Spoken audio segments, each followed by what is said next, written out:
All right. Hello, everybody. Welcome to episode number 229, I believe, of the Restoring Rapport podcast. I'm super excited for the content we got planned out for you guys today, as always. This is a podcast for young believers who are pursuing the goal of marriage and family and trying to get married as young as possible in a healthy way.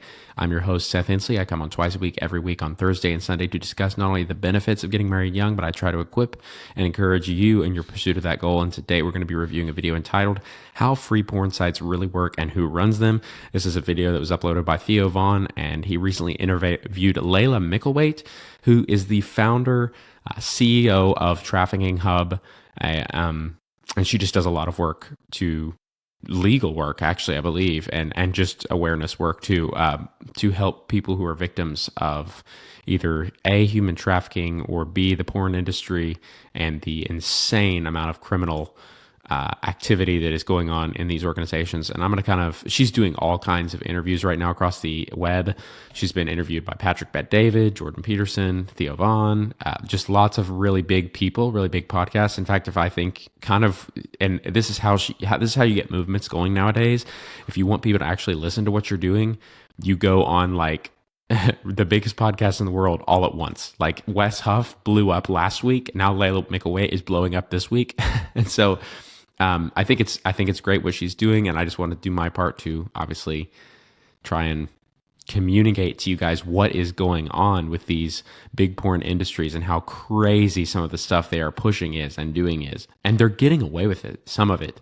Now, thankfully, MasterCard and Visa have removed their services from the Pornhub platform as of the last time I checked. Now that could have changed, but they took a huge hit as far as I know, according to how much money they were making, because people could no longer use credit cards to purchase content on their site because of the illegal activity and, frankly, child abuse and human trafficking that was going on their platform, totally unchecked. And they did not have sufficient moderators to check this stuff. And even if they did, they had no valid way of verifying, consent or age even on some of the videos that were being posted on their site. So just a lot of insane stuff going on their platform. Thankfully, I also heard that they were blocked in a lot of states. And so I'm going to actually see if I can figure out for you guys exactly what states blocked them.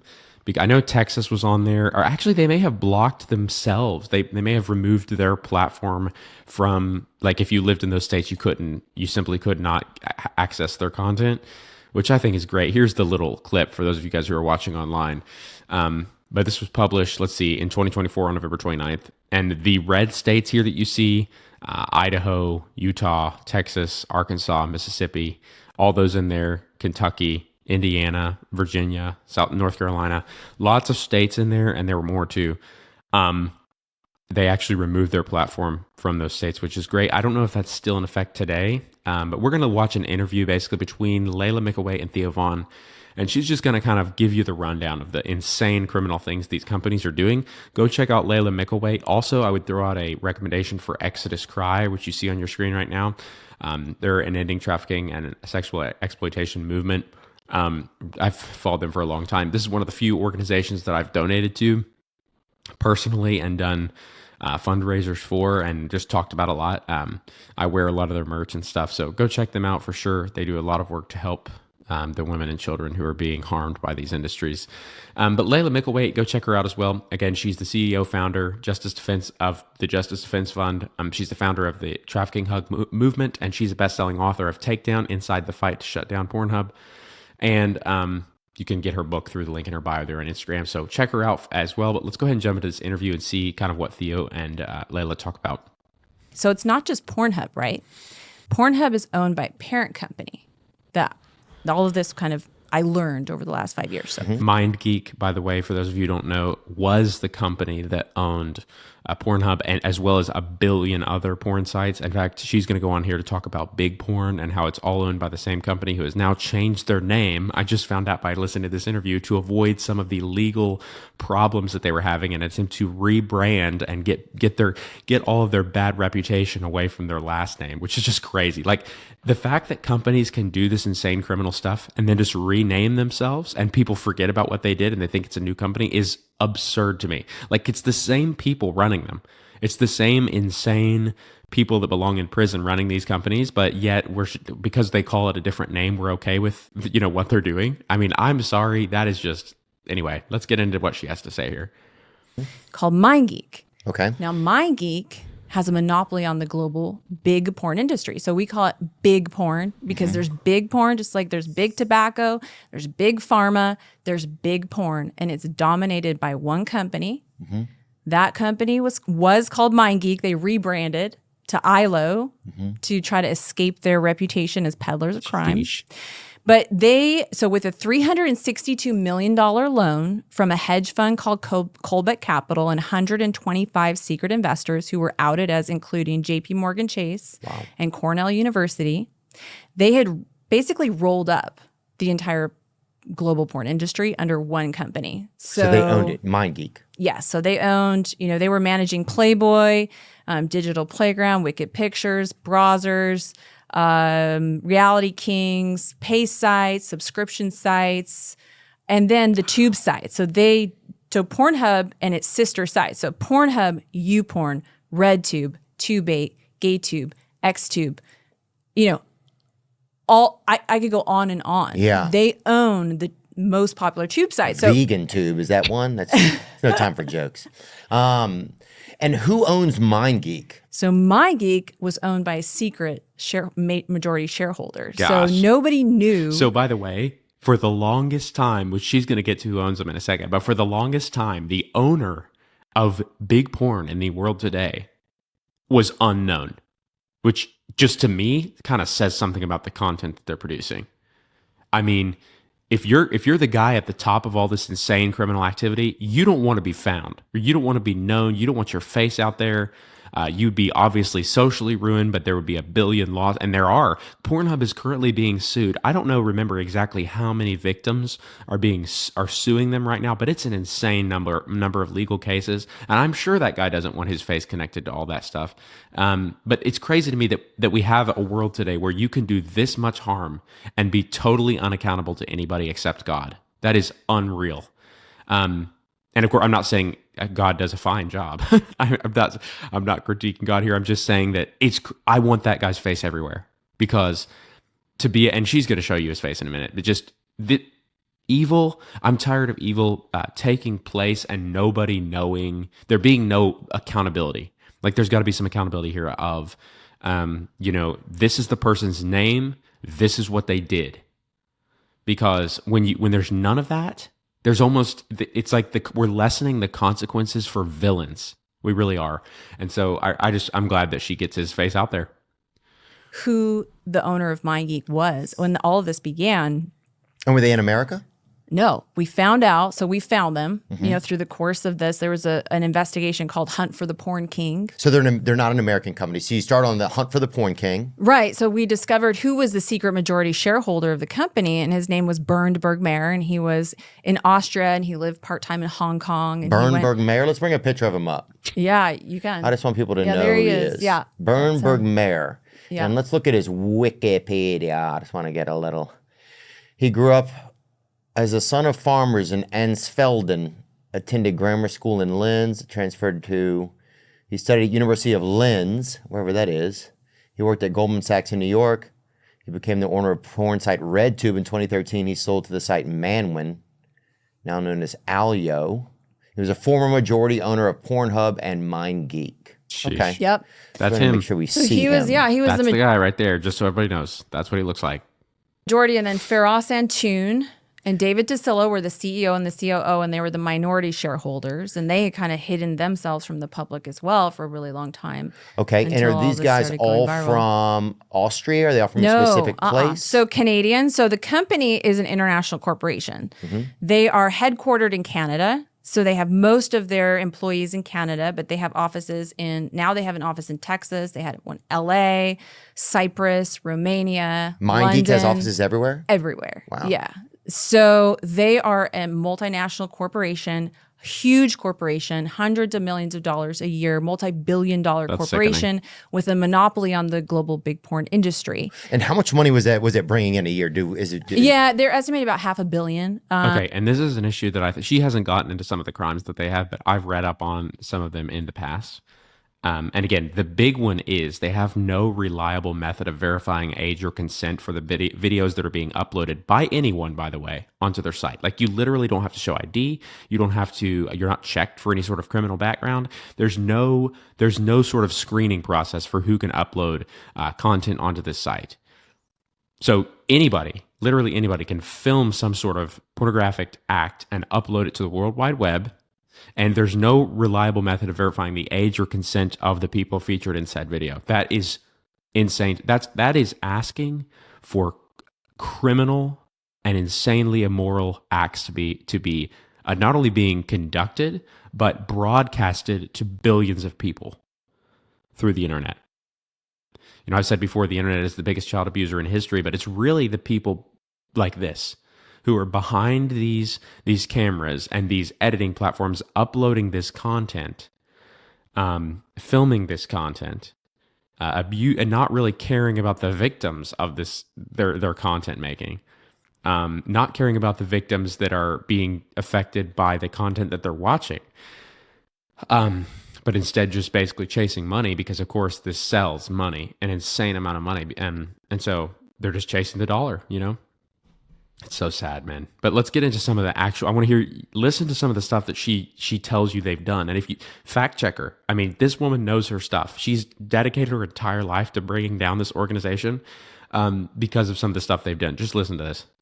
Per year, the value of the company is multiple billions of dollars, and you know, Pornhub was the flagship site. So this was the cash cow of the company. This is how not only are they making money on 4.6 billion ad impressions every day and all of the traffic they're getting, but they're advertising their pay sites on the free sites, right? So they kind of have this ecosystem where they advertise browsers on Pornhub and drive traffic to all of the other websites that they own. I thought it was browsers, which is crazy, but also I don't care. I mean, it's either way, it's bad. Yeah, content is king for the porn tube sites. You have to understand this, that it's about getting unrestricted, massive amounts of content so that they could get picked up in Google search results, so that they can drive massive amounts of traffic, so they can sell all those ad impressions and make hundreds of millions of dollars a year on free porn, okay?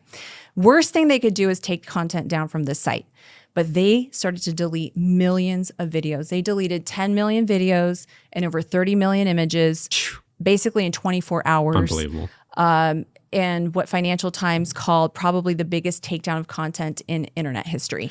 And I think all of that action that they took was sparked by a hit piece that Nicholas Kristof did called "The Children of Pornhub" for the New York Times. I believe it was the New York Times. You can look up the article. In fact, let me just do it really quick for you right here. What was the article called? "The Children of Pornhub," Nicholas Kristof. And it will tell us when... there it is. It was for the National Review, it looks like. And it was written on December 4th of 2020. So I would assume that they started taking that content down after this hit piece did so well. And I think he's a Pulitzer winning prize, or a Pulitzer Prize winning author. I don't know if it was this piece that got him the award or what, but I bet it was after that hit that they started taking down that much content. I think she says later in this interview that they took down like 80 or 90%, I can't remember, of the content on their site, which is, it would take 169 years, I heard, to watch the videos that are being uploaded to this platform in 1 year. 169 years to play through at normal speed the videos that are being uploaded to this site in 1 year. And of course, they've been going for I don't know how many years. So that just if they take down 90% or whatever percent, a huge percent of that content, that is crazy. That they would do that. And of course, the question is why? Why would you do that? And of course, the answer is because there was a lot of shady and illegal stuff going on, and because there were a lot of people harmed, and are still currently being harmed. Because let me tell you how these platform sites work, and she's going to get into this later. You can actually download these rape videos that are happening. You can download them and save them to your personal computer. At least you could. I don't know what the state of the site is now. She's going to tell you more about that. But I do know that years ago, recently, like 2015, 2016, 2017, 2018, 2019, 2020, you could download videos because Exodus Cry would do this. They would say, look at this link. You can download this video of this rape victim who has contacted Pornhub over and over and over and said, this was unconsensual. I was being assaulted in this video. And instead of and begging the company to take it down, and instead of taking it down, they're not only leaving it up, but they're allowing people to download it irretrievably. Like once it's downloaded, man, somebody has it. And this act of criminal, violent, immoral act is being used to make a company money. So yeah, that's just insane. The download button is another way that because again, this content is permanent. It is permanent. Once it's up there and people are able to get it off of the internet for their own personal use, it's permanent. You're never getting those downloads back. And so the only justifiable action is that this entire company be shut down and all its affiliates. It's just ridiculous. Yeah, let's keep going though. They deleted all of their unverified videos because they had no idea who was a child and like who was 16 and who was 18. Yeah, exactly. Right. There's who no way of telling. was, How do you tell? what was rough sex and what was rape. They had no idea what was consensually recorded and non-consensually uploaded, right? And so they took down that much content. Because they're worried about the money. Yeah. They wanted to woo the credit card companies back. Right. Is they said, okay, we have to do this. They basically deleted their site. 80% of it at the time. Okay, so 80%. That was the statistic. 80% of the videos on the platform they deleted. They had 30 moderators moderating the millions of videos on Pornhub. Now compare that with Facebook's 15,000 moderators, and they still don't have enough. These moderators, they were viewing between 800 and 2,000 videos per shift, clicking through those videos with the sound off, just clicking through them, guessing. Like I call it the underage guessing game. Like this is a game of Russian roulette with people's lives. They're trying to guess who's 15 and who's 18, who's 16 and who's 19. Like nobody can do that on like even a pediatrician can't do that. Yeah, and what happens to your brain at a certain point after seeing so much traumatic stuff that you were even like that should be a crime and putting a employee through that. Well, I've spoken to those and some of those employees I call friends today because they really have they said that they've seen some. It's been really intense. Their conscience was pricked. Oh, and I'm sure. They came forward, and I've spent hours and hours in person and online and on the phone, speaking to them, trying to understand how all of this worked. And one of them is especially dear to me. And he told me that it was so hard on him to do this job, but he needed the money. And he was abused as a child. He was sexually abused as a child. Wow. So it was especially hard for him to do this. But I think you that's almost wonder why he went and did it. It's like you could find something else to do, probably. For sure. Not calling him out, but it's like maybe there's some weird thing that's created there too that like, I don't know. But I appreciate what he did in coming forward. Good. So this is the company. This is who we're kind of coming up against, right? And so all of this started to take off and go viral, and victims are coming forward, whistleblowers. I told you about the former owner who came forward. His name is Fabian Tillman, and he was called the Zuckerberg of porn. He's the let's one. Bring him up. I just want to get I want to put a face to these guys. Fabian Tillman. He looks Danish, huh? Thy. Yeah, there you go. Yep. Fabian Tillman. He's the one that put Pornhub on the map. He kind of had this vision for the German entrepreneur who once built the biggest adult entertainment company in the world. Let's see him. That's him. Fabian. Okay, so he's one of the guys schlepping it. So he's the one who actually revealed to me who the secret majority shareholder was that he sold the company to. Yeah, he reached out in summer of 2020 to say he wanted to help. And so one of the things that he did was he exposed the secret majority shareholder's name. Mm-hmm. And he said, go after the credit card companies. As the former owner, he said, if you want to make a difference here, you go after the credit card companies. That makes total sense because the way these people are making money nowadays is totally through the internet. If the internet was not a thing, the amount of abuse going on here would not be possible at the scale that it is happening. Because again, the way these people are making money is through online transactions and ad viewership. They're not making money through, cash, like direct cash payments or things like that.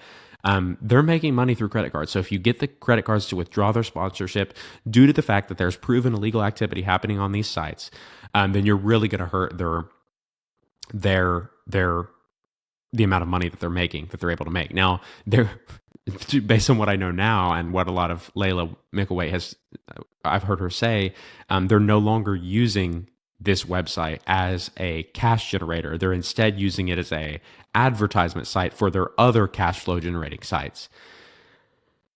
So they're still getting a lot of evil use out of it, but still at least they're not, making money through this. And just again, if you guys are wondering why I'm talking about this as a show for young believers who are pursuing the goal of marriage and family and trying to get married young, and according to God's design from a Christian perspective, Jesus' words on this are clear. Let me just bring those up to you in Matthew 5:27. And I hope I'm not proof texting this, but he's just talked about the Beatitudes before this and all that. He's going through telling everyone basically, here's what you've heard said, but this is my rules. This is the creator of the universe, the one through whom all things were made. I'm telling you, this is the way that I actually want you to walk in. Don't listen to other voices. I'm telling you what I actually want you to do. And this is just a beautiful, precious chapter. But in verse 27, he starts his teaching on adultery, and he says, you have heard it said, quote, these are the words of Jesus, quote, you have heard it was said, do not commit adultery, but I tell you that anyone who looks at a woman to lust after her has already committed adultery with her in his heart. And he says anyone. It's not just married men. It's just not just people who are taken, like boyfriends and stuff. Anyone who looks at a woman with lust after her has already committed adultery with her in his heart.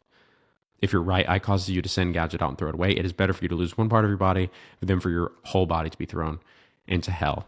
And anyone who has actually struggled with pornography will tell you what it feels like for your body to be thrown into hell. And it's basically your conscience. It's your conscience telling you you have done wrong. You are participating in wrong here, and you suffer because of your actions. That you really do, guys.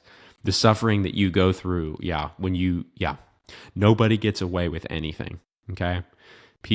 Even people who have seared consciences and stuff, there are consequences. Like I said earlier, God does a fantastic job as a judge and upholder of justice in the universe, I believe. And even when I can't see the evidence of that, I'm not going to assume that my puny self knows better and that my finite human 25-year-old mind has somehow more wisdom than the creator of the cosmos. I'm never going to do that, and I don't think you should either. But anyway, that was all of that was a tangent. Jesus' teachings on lust are clear. If you want to look at the actual Strong's definitions of lust and adultery and all the keywords that he's talking about here, you could do so on BibleHub.com.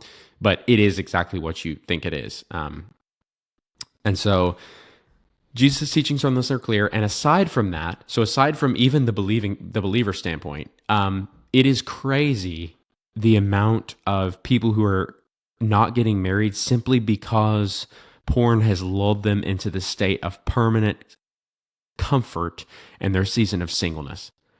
A level of comfort that the season of singleness was never designed to have.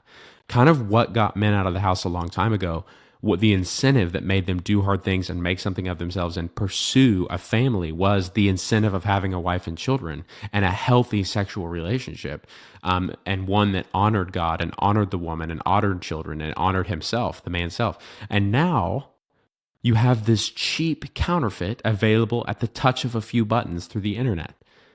A cheap counterfeit, which, by the way, is available to children at a very young age. There's no sort of age restriction on this. Clicking a button that says, yes, I'm 18 is no age restriction. That's a fool's way of restricting age on these platforms. And so there's nothing's going to de-incentivize people to pursue the narrow way that leads to life, marriage, like giving away sex for free with no accountability, at no cost, with total, 100% accessibility. Anybody can watch this stuff.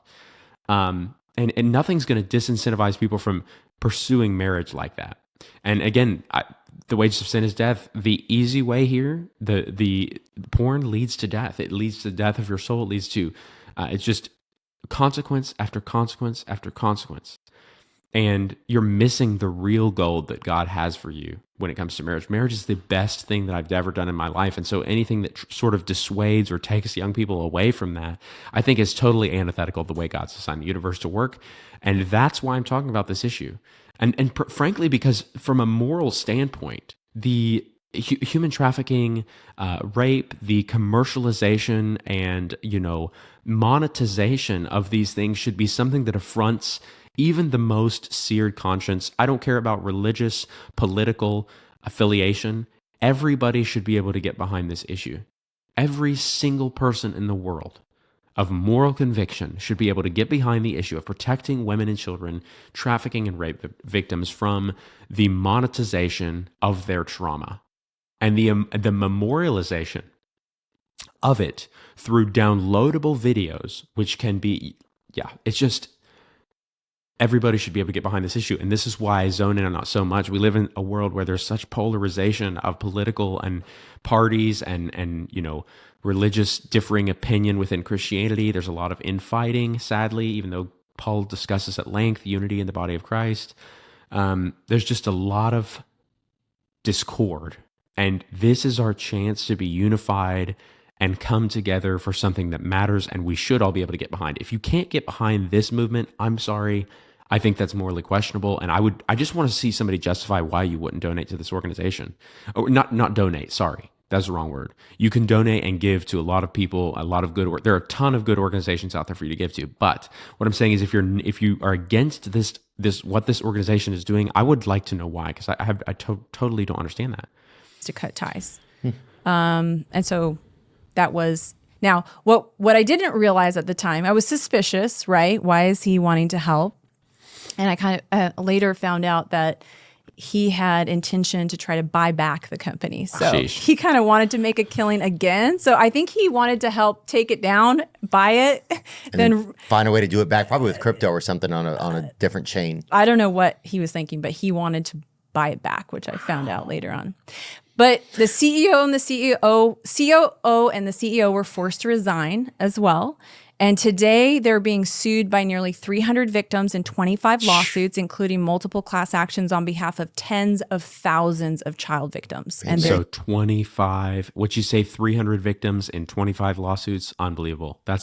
I'm glad there's a repercussion being taken and that these people are being held accountable in the law and not just by God. That is really comforting to me that is happening. So again, and a lot of that work was simply because this woman created a petition for shut down Pornhub that has like 2.5 million signatures. I'm one of them. But she's got an insane amount of signatures on this petition for her trafficking hub movement. I mean, just the amount of work that she's done is crazy. So I just respect her and just Exodus Cry 2, Benji Nolo. He does a lot of incredible documentaries that I do want to get into. One more thing, another way I want to slam the online pornography is that its simple existence should be illegal because of the fact that children have access to it. And if adults were to conduct the acts that they are conducting in these video in front of a children in the same room with a child, those people would be jailed for life and would be sex offenders. But for some reason, when they film those exact same acts and upload them to the internet where children have unfettered access to them, they are celebrated as being sexually liberated and heroes of feminism and empowered in their body and all this stuff. And I'm like, this is all bullcrap. These people are criminals who are hurting children. And people will say, well, you should just restrict access. How in the world do you restrict access? Do you want to give your ID to Pornhub? Do you want to make yourself give that ID to there's no way for this content to exist in a morally upright fashion. There is no way. It is immoral content that hurts young people, that hurts the people who are producing it.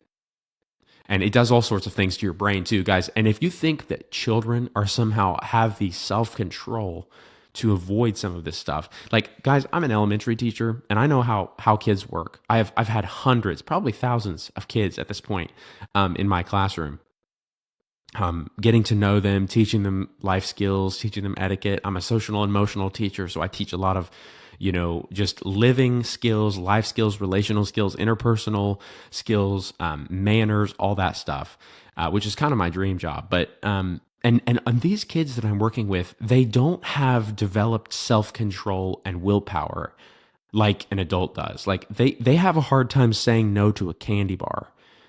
Just pornography on site is a 200% increase in dopamine on site.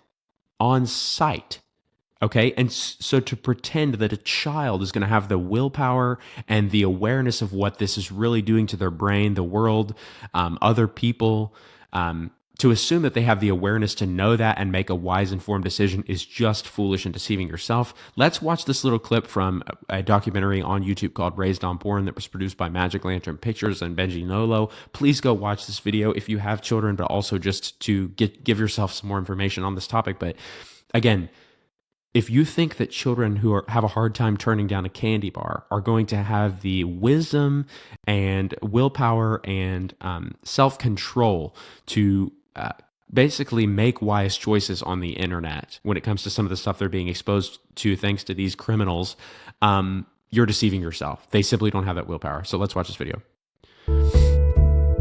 In previous eras, to get sexually explicit material, you had to go to a pornographic movie theater. You had to go to a bookstore.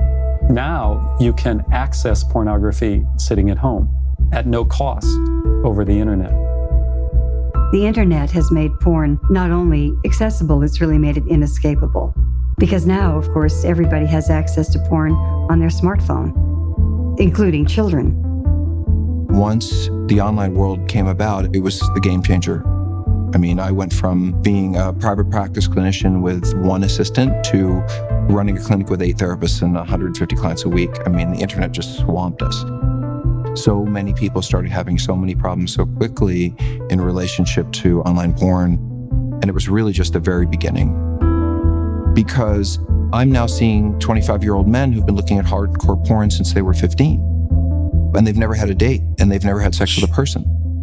And you wonder why. You're like, how is that possible? How can so many men, how can we be the most sexless generation, the generation who has a 49% marriage rate for adults 18 and older, when in 1960 it was like 80% of adults who were within that age range were married? How do we have such a decline in marriage? How do we have such a decline in differing sex relationships? How do we have such a decline in sexual intercourse and activity? And it's all because we're simply giving it to people through their phone and not demanding any work of them. It's a lot easier for sure than having a real sexual relationship because you don't have any of the difficulties of getting to know somebody and all the potential of arguments disrupting connection and the potential of, communicating effectively and all this. All of the difficulties of real relationship goes out the window when you give people a substitute relationship that in some way they feel ministers to the need that they really have for a real relationship. It's crazy. You give them something that semi-fixes the problem and creates a whole lot of dysfunction, and they're totally happy. They have no need for the genuine article. You give them the counterfeit that gives them that instantaneous gratification, that happiness with sin in the day you do it, and then the next season you're reaping the consequences. And people are content to live the rest of their lives like that. As Jesus would say, burning in Gehenna. And they're suffering from the consequences of their actions, but they're not. The ease of which we give them this 200% dopamine, which by the way is the equivalent of a morphine hit, and we're giving this to a 12-year-old and expecting them to make a wise decision, an informed decision on what this content is doing to their brain and the decisions that they make throughout their life is crazy. Yeah. Online porn really feeds that in a way that pre-digital porn didn't. There are actually studies that show that the internet has the ability to cause addiction-related brain changes, the same brain changes that occur in a drug addiction. So that tells us that the internet is different. What's different is the ability to control arousal. So you're sitting there with your mouse and you're clicking on a Facebook picture and I don't want to look at that. I want to look at that. I want to look at it. I want to see what George is doing. Oh, bored with that. I want to see what this person's doing. Oh, what about this message? I want to read this. And you can go on and go on. And what you're doing is you're controlling your arousal. You're controlling your dopamine. Dopamine is the motivation chemical to drive us towards natural rewards, such as eating and achievement and falling in love and sexual desire. When you're in the presence of something as arousing as images or a drama of sexuality, your brain is going to produce 2 to 4 times the normal amount of dopamine, where we get the word dope, which is what our brains secrete as what we call our pleasure drug. And it gives us a sense of motivation and joy for living our lives. Well, food is about 150% spike of dopamine. And sex is 200, which is equivalent to morphine. Okay. So sex is a 200% spike in dopamine. I said that wrong. I don't want to misinform you. Not pornography on site is a 200% spike in dopamine.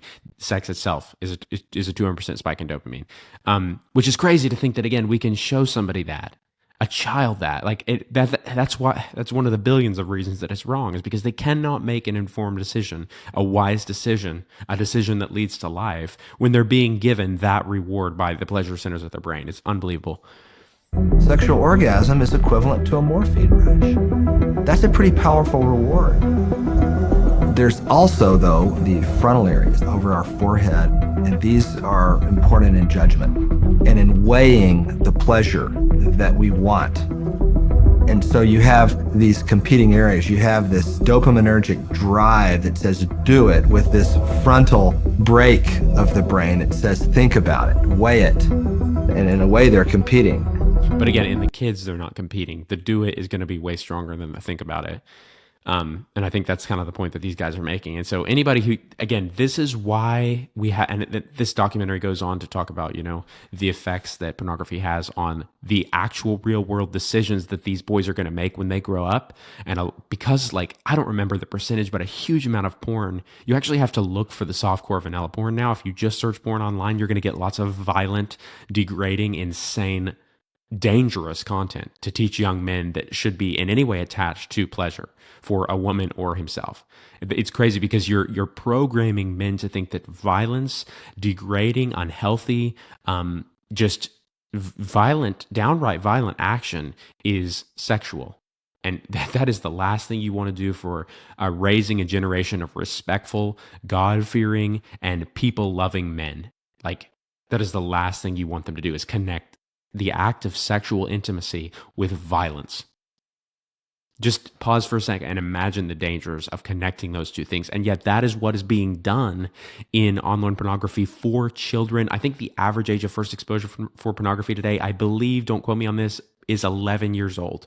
Actually, I think, do quote me on that. I'm pretty sure that's the exact age. It's common knowledge. I'm not citing some opinion piece that was done online. Just search the national average age of exposure for pornography for young boys in this country today, and I believe it's something like 11. Okay, and that is wild to me.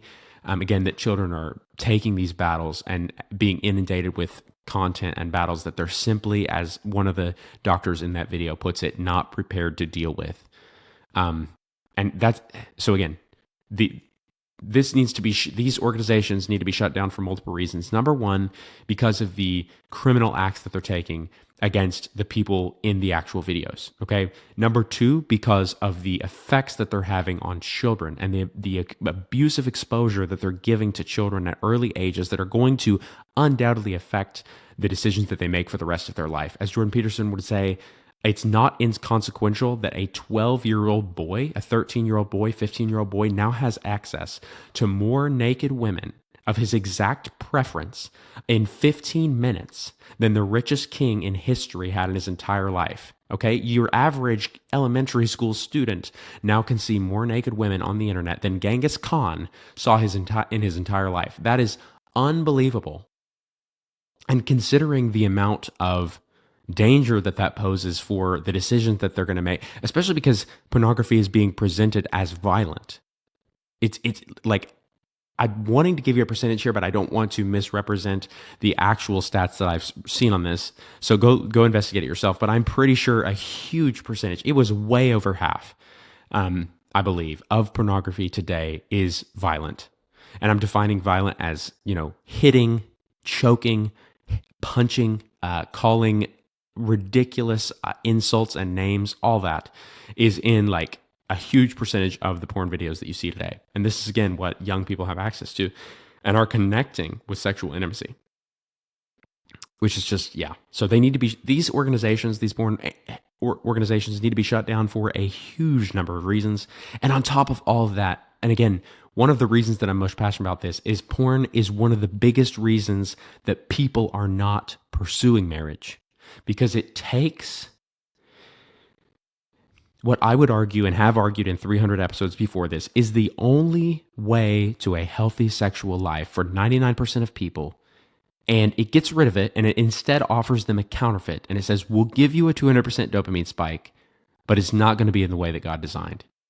And it's going to be fast, and it's going to be easy, and it's going to be customizable. And we're going to offer that to people as young as 11, people as young as 10, people as young as 9. And we're going to say to those children, now make a good choice, make a wise choice. That is a heartbreaking wide way being proposed in opposition to what I would say God's road is, the narrow way that God set forth and proposed, and that is marriage, the union of a man and woman for life in the context of a loving relationship. And of course, I would say that that is an infinitely superior form of connection and sexual life than pornography. And that's why it's heartbreaking to me that we see people, choosing porn and singleness over what could be a beautiful life with another person that I believe God has designed them for. And I think a lot of people are missing out on that. And, one of the reasons, again, that we see 49% of adults ages 18 and older married in this country today, I would say is undoubtedly the reason that porn is so widely available and accessible. Because it's disincentivizing men. It's making their season of singleness so comfortable that they don't even feel the need to get off of their butt and make something of themselves and lay their life down for a woman because, they have a billion women putting out online. So it's so heartbreaking, guys. I mean, I'm really, really passionate about this. I want you to see the evil of this industry that is, monetizing and commercializing this terrible counterfeit alternative to God's road.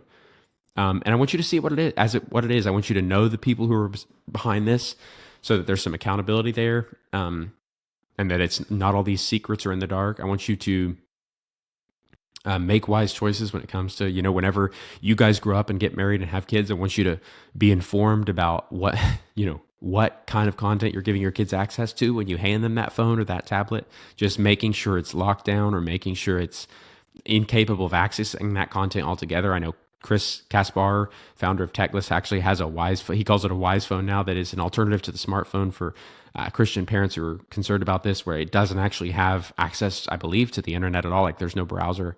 And so that's something to consider.